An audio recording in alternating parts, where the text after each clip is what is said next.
할렐루야. 오늘도 우리와 함께 하실 주님, 우리가 법 아래 있는 것이 아니라 은혜 아래 있음을 항상 어떠한 상황 속에서도 하나님 우리와 함께 하시고 반드시 선한 길로 인도한다라는 그 하나님의 은혜를 깨닫는 이 복된 하루 되기를 간절히 빌고 소망합니다. 오늘 주신 말씀의 이 하나님 말씀은 로마서 7장 1에서 13절까지로 율법으로부터의 자유, 율법으로부터의 자유라는 제목으로 주의 말씀 증거합니다. 사도 바울은 2에서 3절에 오늘 보면 2절에서 3절까지의 말씀 가운데 결혼의 비유를 들어서 남녀간의 그 결혼의 비유를 들어서 성도가 율법으로부터 자유롭게 되었다라는 것을 증거하고 있습니다. 남편 있는 여인은 그 남편이 살아있을 동안에는 법으로 그에게 매어 있지만 그 남편이 죽으면 남편의 법에서 자유롭게 되는 것이 그 당시 법이었다는 말이에요. 옛날에는 우리나라에도 악법이 하나 있었어요. 연료문이라고요. 예전에는 그것이 참 그 가문에 참 너무나 좋은 그런 많은 이들이 부러워할 수 있는 그런 그 이야기를 한다지만 지금 참으로 악법이거든요. 남편이 죽고 없는데도 그 과부로서 늙어 죽어야 되는 거예요. 그게 연료문이에요. 그게 뭐한 짓입니까? 성경에서도 바로 벌써 수천 년 전부터 이거 아니라고요. 그래서 바로 남편이 죽고 없는 그 여인에게 혹은 아내가 죽고 없는 남편은 그 아내와 남편과의 관계 속에서의 그 매어진 그 법에서 벗어날 수 있다는 거죠. 물론 지금은 또 간통죄가 폐지되어 있죠. 간통죄. 이 간통죄가 뭔지는 아시죠? 그 아내와 남편이 있는데도 불구하고 그 사이에 다른 이성이 끼어드는 겁니다. 이거에 대해서 예전에는 법으로 금지되었기 때문에 그에 대해서 벌을 받게 되었지만 지금은 남편이 있는데도 다른 남자와 혹은 아내가 있는데도 다른 여자와 이 관계를 가져도 전혀 문제가 되지 않는 거예요. 기가 막힌 거죠. 이것은 틀린 겁니다. 육신의 쾌락을 위하여 가정을 해치는, 망가뜨리는, 무너뜨리는 그것은 악법이죠. 사랑하는 성도 여러분, 우리 하나님의 자녀들은 한 남편의 한 아내가 되어야 된다는 거예요. 한 아내의 한 남편이 되어야 될 것이고요. 그러나 남편이 죽은 후에는 문제가 다릅니다. 아내가 죽은 다음에 문제는 다르다는 거예요. 남편과 사별한 아내는 다른 남자에게 갈지라도 음란한 여자가 되지 않는다라는 거예요.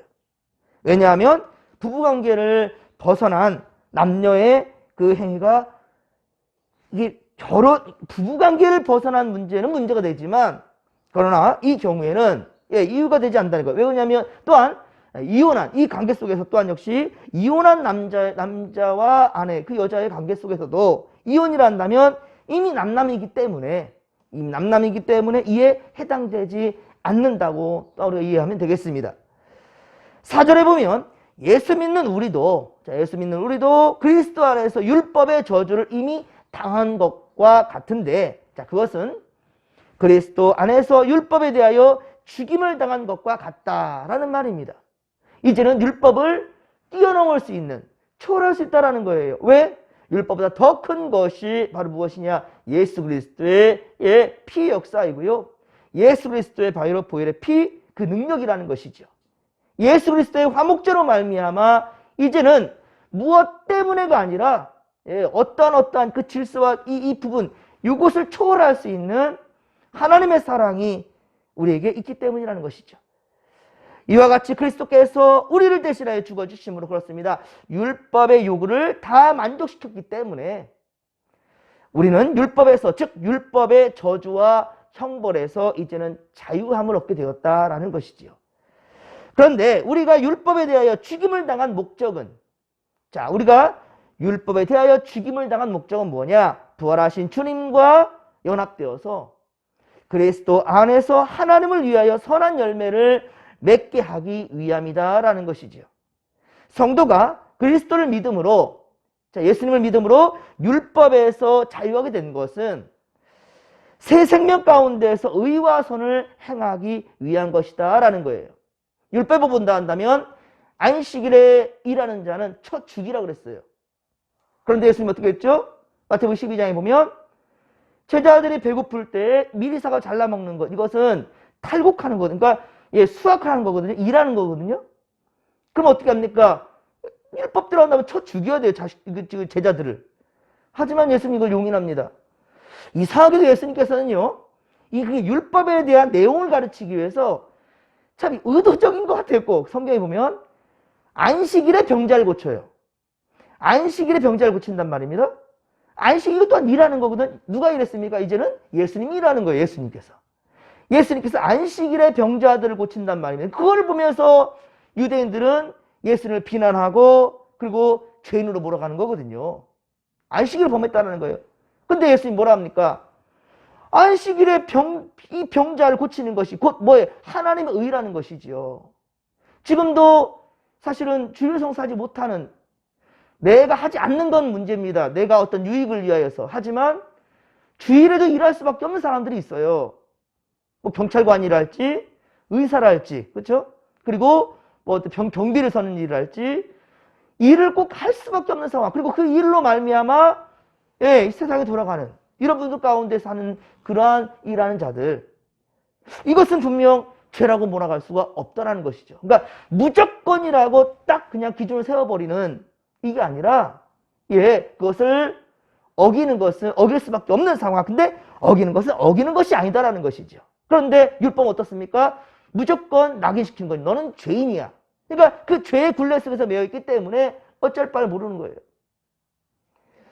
선한 사마리안 이야기. 여러분들 누가복음 10장에 보면 강도 만나서 거의 죽게 된 사람이 있어요. 그런데 제사장들은 피를 가까이 하면 안 됩니다.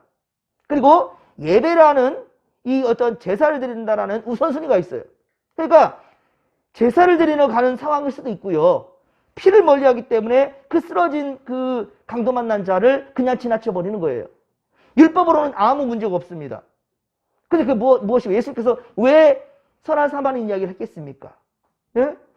율법의 의미를 알아야 될 것이고, 그리고 진정 하나님이 원하시는 바가 뭔지를 알아야 된다는 것이죠. 이 시간 우리가 지금 예배하고 있습니다. 그런데 밖에서 지금 불이 났어요. 아니면 교통사고 났어요. 그럼 어떻게 하겠습니까? 그냥 무조건 예배를 드려야 되겠어요? 아니죠. 당장 일어나서 구출을 해야 되겠죠? 도와줘야 되겠죠? 무슨 말이겠습니까? 근데 율법은 이 시간 예배 드려야 되는 거예요. 아니라는 거죠. 가장 좋은 또 예가 이런 거예요. 위급한 사람을, 진짜 생명이 위독한 사람을 만났어요. 내 차에 태웠어요. 그럼 빨간불이니까 멈춰 있어야 되겠습니까? 아니죠. 속도 위반도 해야 되겠죠. 빨리 병원으로 이송해야 되겠죠. 119를 부르기도 지금 각박한 상황 가운데. 그러면 나중에 그것도 재판 받아야 되거든요. 그 앞에서도 이러한 이유를 대게 되면 전혀 죄가 아닙니다. 뭔지 아시겠습니까? 율법은 죄다 아니다라고 분명히 이렇게 딱 정해주는 부분이지만, 그러나 우리는 어떻습니까? 이걸 초월할 수 있는 하나님의 사랑이 있다. 예수 그리스도의 십자가의 사랑이 여러분 가슴 가운데 새겨져 있다는 사실을 여러분 자부하시고 긍지를 가지시길 주님 가지고 축원합니다. 절대 이것은 죄가 죄로서 볼 수 없다라는 거예요. 5절에 보면 육신에 있을 때는 구원받기 전의 상태를 말하는 거예요. 구원받기 전 상태. 자, 그리고 율법으로 말미암는 죄의 정욕.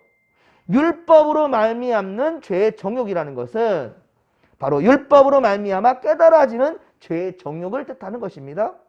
우리가 구원받기 전에는 그렇습니다. 죄의 정욕이 우리의 생각과 감정과 의지와 몸의 이 기관들에 역사하여서 우리로 사망을 위하여 열매를 맺게 하였어요.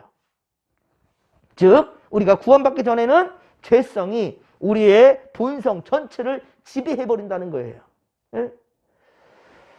자, 6절에 보면 얽매였던 것, 이 얽매였다는 것이라는 것은 율법의 규례들을 가리키는 겁니다.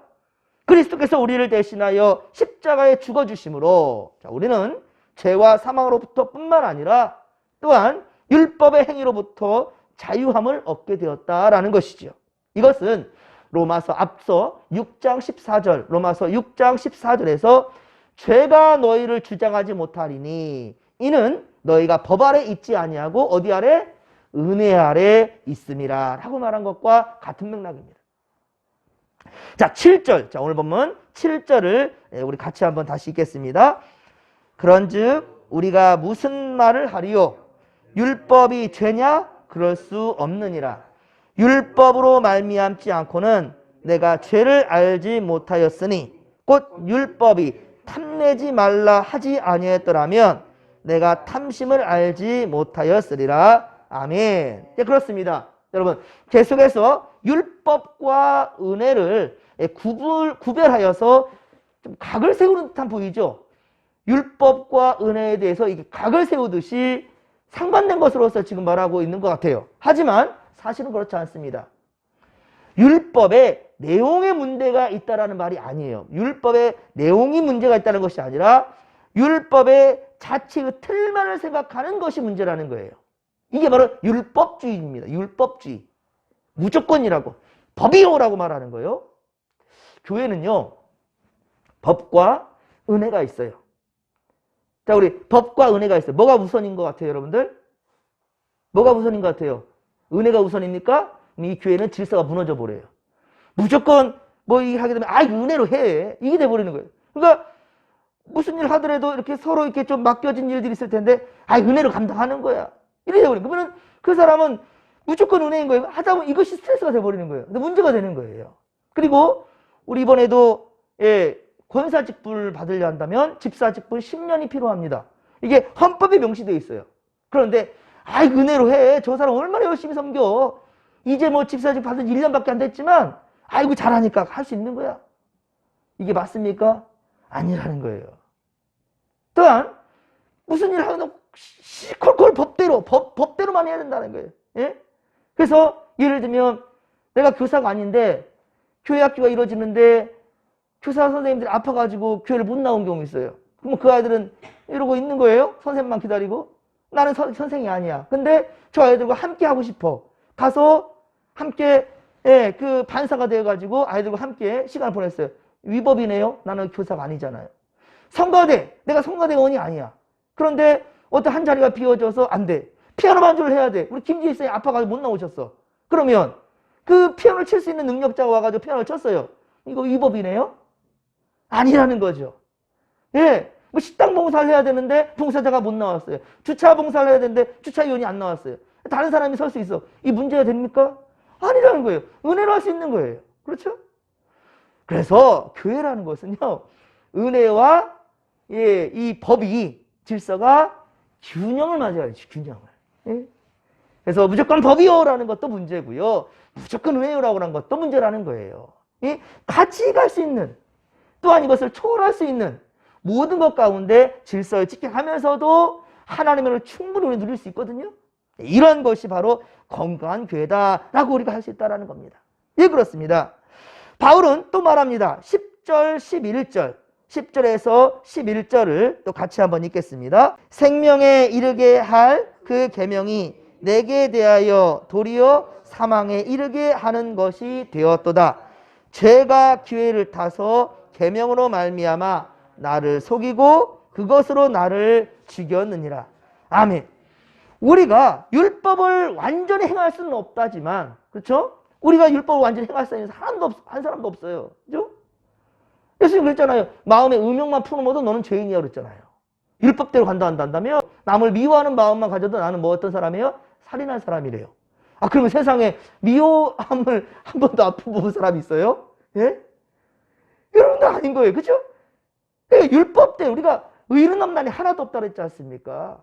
온전히 율법을 지킬 사람이 없어요. 그러나 우리는 율법을 다 행할 수 없을 뿐더러 율법을 통해 우리 자신이 심히 죄악된다는 것을 깨닫는 거죠.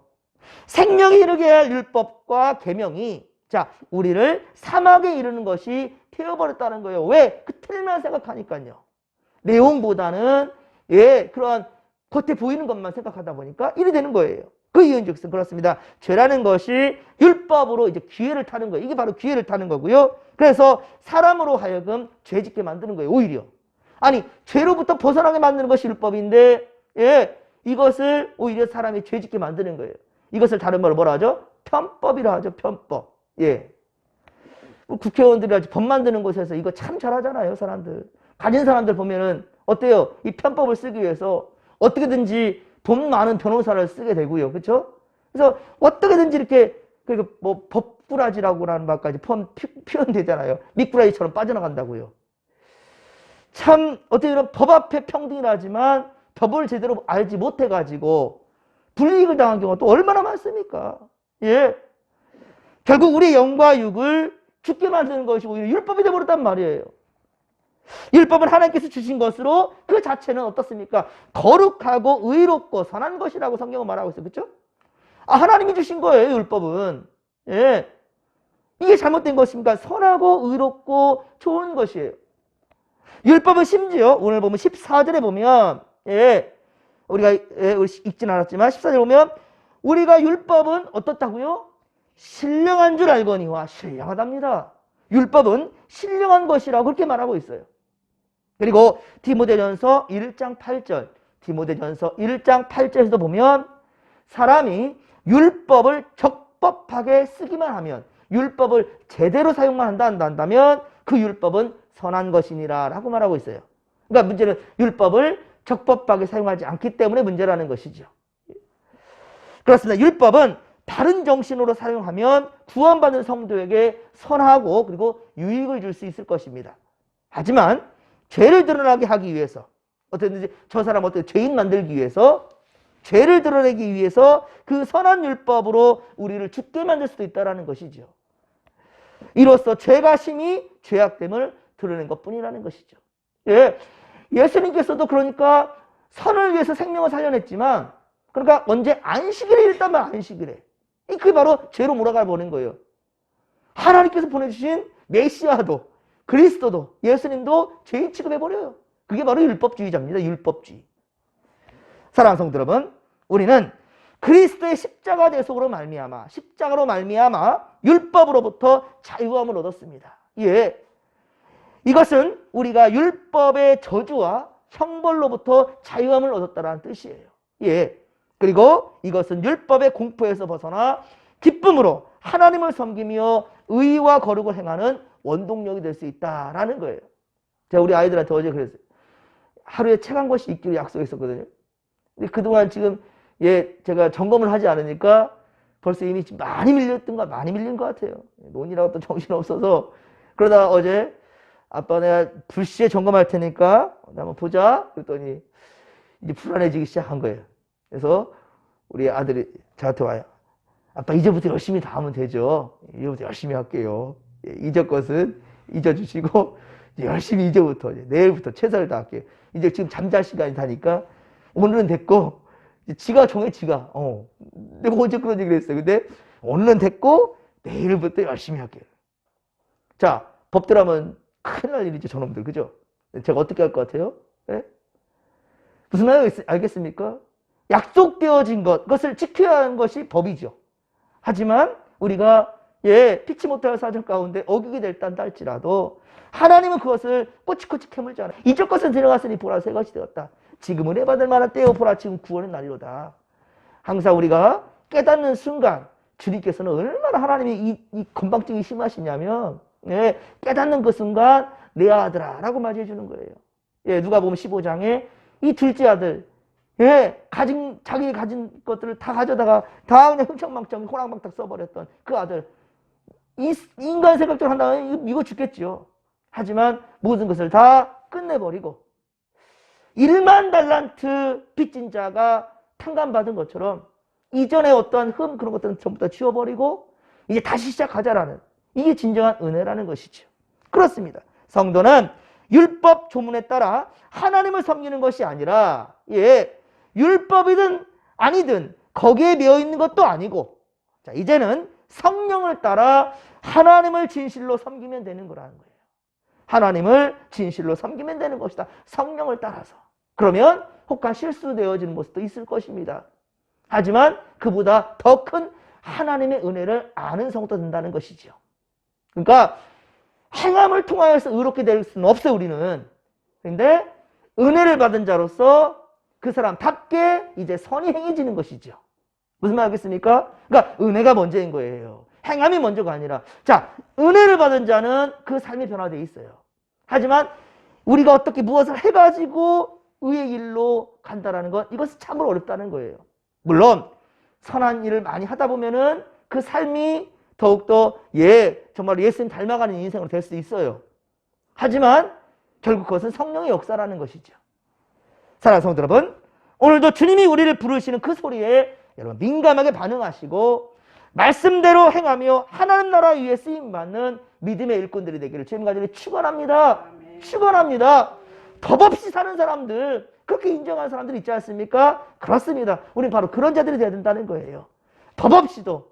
근데 중요한 거 뭐냐? 하나님의 은혜가 우리 가운데 가득히 차여져 있으니. 할렐루야. 우리 진목교회는 바로 사랑이 넘치고 은혜가 넘치고 항상 하나님의 역사로 우리를 선한 길로 인도하는 그런 성령의 역사가 충만하는 그런 믿음의 공동체, 사랑의 공동체가 되기를 주님과 간절히 축원합니다.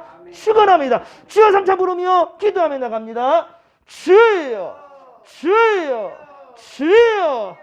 살아계신 하나님 아버지, 고맙고 감사를 드립니다. 우리에게는 이제 법조문에 쓰여져 있는 아버지 율법에 따라 우리가 살아가는 하나님의 법에 매여 있는, 법 아래에 매여 있는 자들, 아버지여, 그런 자들이 아니라 하나님, 우리는 예수 그리스도로 말미암아 은혜로 엮여져 있고 은혜 아래 함께 살아가는 믿음의 동지들입니다. 아버지, 그렇단다면 이제 은혜 받은 자답게 아버지의 선을 위해 나갈 줄로 믿습니다. 또한 이러한 믿음도 주님께서 주실 줄로 믿습니다.